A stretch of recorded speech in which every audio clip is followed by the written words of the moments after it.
Hello and welcome back dear students.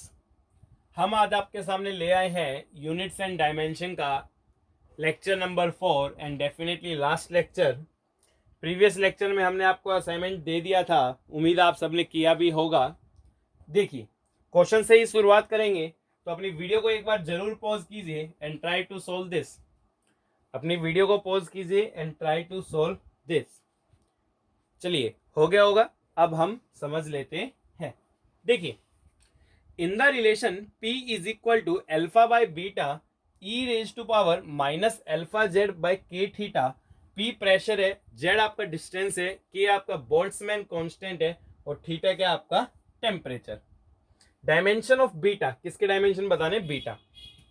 Listen carefully, कल क्या बताया गया था कि e की पावर में जो भी आए वो क्या होता है आपका डायमेंशन लेस। मतलब ये चीज क्या होगी? Dimension less. और पूरे का पूरा ई भी क्या होता है आपका डायमेंशन लेस। यानी कि मैं क्या कह सकता हूं कि जो डायमेंशन ऑफ पी प्रेशर है वो किसके बराबर होंगे? Dimension of alpha by dimension of beta, क्योंकि ई का किसी प्रकार से कोई डायमेंशन नहीं है। बट पी का डायमेंशन मेरे को पता है, मेरे को किसका डायमेंशन निकालना है यहाँ पे? बीटा का। तो मैं बीटा को इधर ले गया, तो dimension of alpha by dimension of P. P तो प्रेशर है, देखिए अपनी लिस्ट में देख सकते हैं पी का जो dimensional formula that is M L minus one T minus two. क्या होता है आपका पी का? अपनी लिस्ट में देख सकते हैं आप, M L minus one T minus two. अगर मेरे को बीटा का डायमेंशन निकालना तो अल्फा का डायमेंशन निकालना पड़ेगा। अब देखिए, ई की पावर में जो भी आता है वो डायमेंशन लेस होता है। कहने का क्या मतलब कि alpha Z by K theta ये क्या होना चाहिए आपका? Dimensionless. मतलब M zero L zero T zero. देखिए अल्फा का तो मालूम नहीं हमें क्या होगा, जेड। जेड क्या बोले इसने? डिस्टेंस। डिस्टेंस का क्या होता है? L by K Boltzmann constant. List में देखिए बोल्ट्जमैन कांस्टेंट के लिए क्या होता है? M L square T minus two K minus one. और थीटा टेम्परेचर, टेम्परेचर का तो ऑब्वियसली क्या होगा? केल्विन। तो क्या लिखा हमने? के। और ये क्या होना चाहिए आपका? Dimensionless. मतलब M zero L zero and T zero. अब देखिए के से के माइनस वन क्या हो गया? कैंसिल। एक एल से एक एल भी क्या हो जाएगा? कैंसिल। तो अल्फा का डायमेंशन क्या आ गया? इधर ले जाइए, M L T minus two, है ना। चलिए सोल्व कर लीजिए। बीटा का डायमेंशन क्या हो जाएगा? अल्फा का आ गया आपका M L T minus two by pressure. Pressure का क्या होता है भाई? M L minus one T minus two. Cancel cancel, ऊपर लेके जाओगे तो M zero L square T zero. तो बीटा का डायमेंशन कितना आ रहा है भाई यहाँ पे? M zero L two T zero. कौन सा ऑप्शन आ गया? Option A is the correct option. Okay dear students, please pause the video and note this down. Dear students, question आपके सामने है, लिसन टू मी केयरफुली। देखिए सवाल क्या कहता है, पहले ये देखते हैं। Can velocity, acceleration and volume be fundamental quantities? क्या कहा इसने? क्या velocity, acceleration and volume fundamental quantities हो सकती है या नहीं? देखिए फंडामेंटल क्वांटिटीज का पहला पॉइंट क्या था कि वो इंडिपेंडेंट होनी चाहिए, है ना। Fundamental quantities must be independent, means किसी प्रकार का कोई रिलेशन उनके बीच में नहीं होना चाहिए, है ना। तो अगर आपने इनके बीच में रिलेशन सेटअप कर दिया तो ये फंडामेंटल क्वांटिटीज नहीं हो सकती। और अगर आप रिलेशन सेटअप नहीं कर पाए तो ही ये फंडामेंटल क्वांटिटीज हो सकती है ना। तो मैं क्या मान के चलूं, सपोज रिलेशन एग्जिस्ट करता है। क्या एग्जिस्ट करता है आपका? रिलेशन। और रिलेशन किस प्रकार से है कि मान लीजिए जो वेलोसिटी है that is directly proportional to acceleration की पावर ए एंड वॉल्यूम की पावर बी। क्या माना भाई हमने? वेलोसिटी किसके डायरेक्टली प्रोपोर्शनल है? एक्सेलरेशन की पावर ए एंड वॉल्यूम की पावर बी। कोई रिलेशन है। एक्सेलरेशन पे किस प्रकार का डिपेंडेंस है मालूम नहीं, वॉल्यूम पे किस प्रकार का डिपेंडेंस है मालूम नहीं, है ना। फिर हमने कल प्रोसेस में देखा था कि जैसे ही हम प्रोपोर्शनलिटी हटाएंगे तो क्या आएगा आपका? डायमेंशनल कांस्टेंट, एक्सेलरेशन की पावर ए, वॉल्यूम की पावर बी, है ना। अब देखिए दोनों तरफ के डायमेंशन इक्वेट कीजिए। वेलोसिटी का डायमेंशन क्या है? L T minus one. Acceleration का क्या है भाई? एल टी माइनस टू, उसकी पावर ए। वॉल्यूम का एल क्यूब, उसकी पावर बी। चलिए सबसे पहले एल को इक्वेट कीजिए। एल की पावर वन है, इधर एल की पावर कितनी है भाई? ए प्लस थ्री बी। फिर टी को इक्वेट कीजिए, है ना। तो टी को इक्वेट करेंगे तो भाई टी की पावर कितनी है यहाँ पे -1, और यहाँ पे टी की पावर कितनी है भाई आपकी -2a। चलिए सोल्व कीजिए, सोल्व करेंगे तो भाई यहाँ पे a कितना आ जाएगा आपका 1/2, ठीक है। अच्छा a को यहाँ पुट कीजिए तो 1 बराबर 1/2 प्लस 3b, 3b कितना आ गया आपका 1 माइनस 1/2 यानी कि 1/2, तो b कितना आ गया भाई आपका 1/6। यानी कि हमें रिलेशन मिल रहा है, और किस प्रकार का रिलेशन है कि वेलोसिटी इज इक्वल टू के, एक्सेलरेशन की पावर कितनी आ रही है 1/2, और वॉल्यूम की पावर कितनी आ रही है भाई आपकी 1/6। यानी कि वेलोसिटी, एक्सेलरेशन और वॉल्यूम में रिलेशन है, रिलेशन है मतलब ये तीनों इंडिपेंडेंट नहीं है, तो हम क्या लिख सकते हैं नॉट इंडिपेंडेंट। क्यों? क्योंकि इनके बीच में क्या आ रहा है आपका रिलेशन, रिलेशन आ रहा है, इसलिए हमने इसको क्या लिखा नॉट इंडिपेंडेंट। नॉट इंडिपेंडेंट मतलब कि ये फंडामेंटल क्वांटिटीज भी नहीं हो सकती है ना, तो these can not be fundamental quantities. Okay dear students, please pause the video and ये नोट कीजिए, उसके बाद इस सवाल को अटेम्प्ट कीजिए, क्या force, energy and mass fundamental quantities हो सकती है या नहीं हो सकती। चलिए आपने जरूर कोशिश की होगी, ये समझते हैं। देखिए फिर से वही मैं मान लेता हूं कोई रिलेशन है, फोर्स इज प्रोपोर्शनल टू, कैसे फोर्स कैसे प्रोपोर्शनल है, मान लीजिए एनर्जी की पावर ए है और मास की पावर कितनी है आपकी बी। फोर्स किस प्रकार से प्रोपोर्शनल है, एनर्जी की पावर ए है और मास की पावर बी। अच्छा भाई जैसे हम प्रोपोर्शनलिटी हटाएंगे there will be dimensional constant के, एनर्जी की पावर ए एंड मास की पावर कितनी आ गई आपकी बी। अब दोनों तरह के डायमेंशन सेम होने चाहिए, तो फोर्स का हो गया आपका ml/t-2, एनर्जी का हो गया भाई ml² t-2 की पावर ए, और मास का क्या हो गया m की पावर b। चलिए इक्वेट कीजिए, m को इक्वेट करते हैं तो m इधर कितना आपका 1 और इधर कितना है देखिए a प्लस बी। l को इक्वेट करते हैं, l इधर कितना आपका 1 और इधर l कितना है भाई आपका 2a, यानी कि यहां से a कितना आ गया आपका 1/2। t को इक्वेट करो, t कितना है यहाँ -2, इधर कितना आपका -2a, यानी यहां से a कितना आ गया आपका।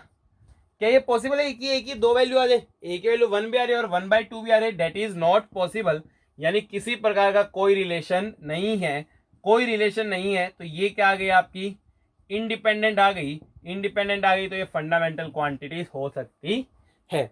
तो करना क्या है, रिलेशन मानिए, अगर रिलेशन आ जाता है तो वो आपकी इंडिपेंडेंट नहीं है, इंडिपेंडेंट नहीं है तो फंडामेंटल क्वांटिटीज नहीं हो सकती, और अगर आपका रिलेशन ना आ पाए इसका मतलब इंडिपेंडेंट है, और इंडिपेंडेंट है तो फंडामेंटल क्वांटिटीज हो सकती है।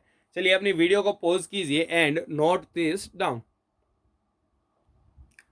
Now dear students we are going to discuss the limitations of dimensional analysis. जो हमने डायमेंशनल एनालिसिस पढ़ा उसकी क्या क्या लिमिटेशंस है। तो लिमिटेशंस ऑफ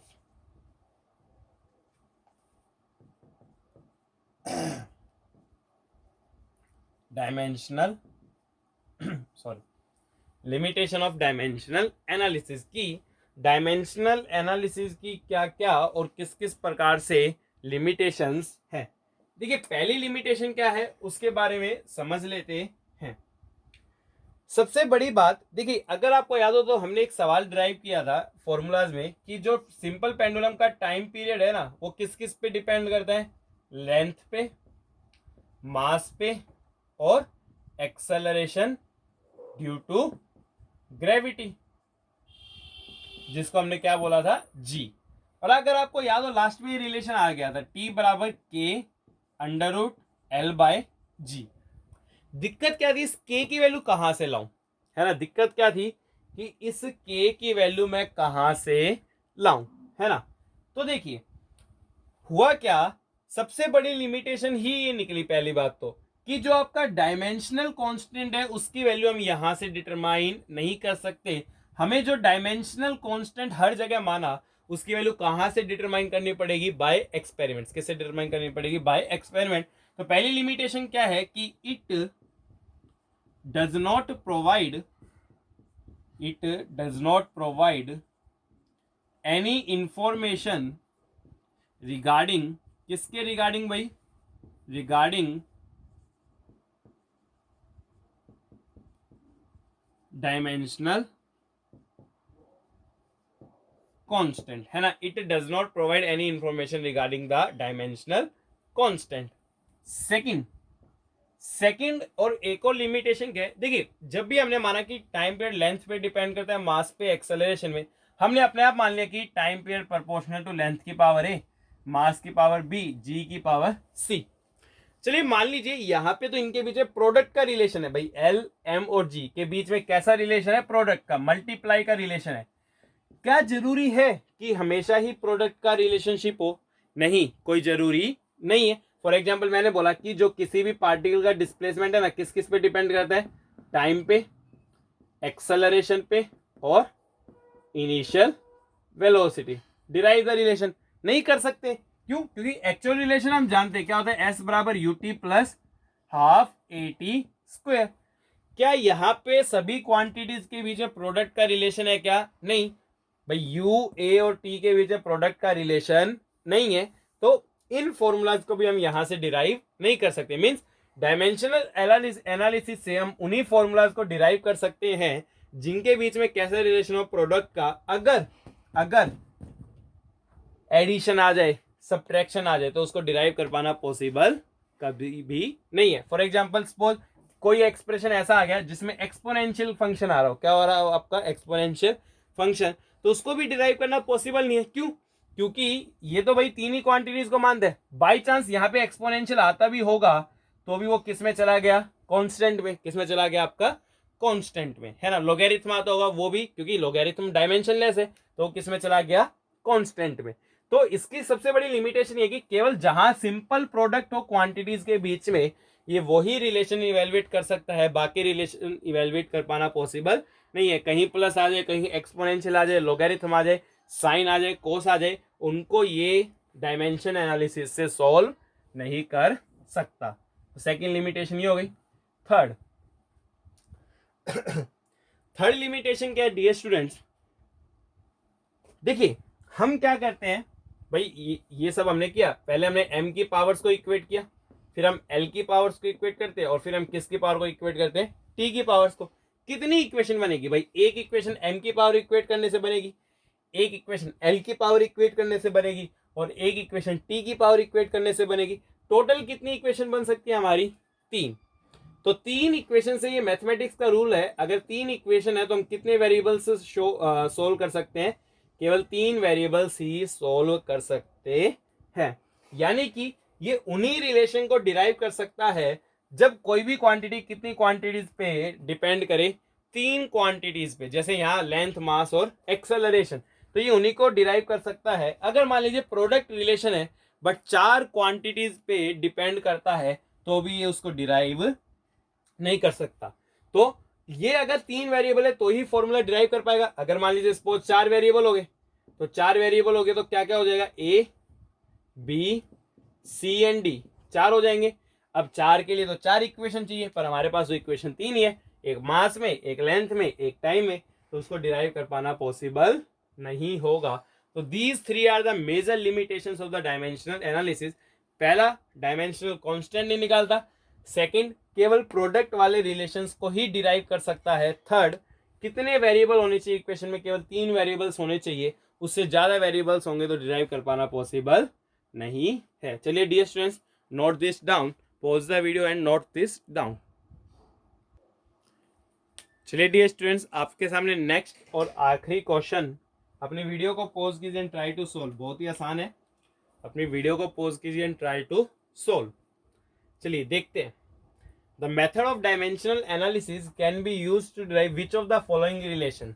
हम इनमें से कौन सा रिलेशन डायमेंशन एनालिसिस से डिराइव कर सकते हैं? देखिए एक्सपोनेंशियल आ गया, पॉसिबल नहीं है. Third limitation, sorry second limitation. Sine आ गया, डायमेंशनलेस होता है खुद, पॉसिबल नहीं है. प्लस आ गया, ये भी पॉसिबल नहीं है. तो आंसर क्या आ जाएगा इसका? नन.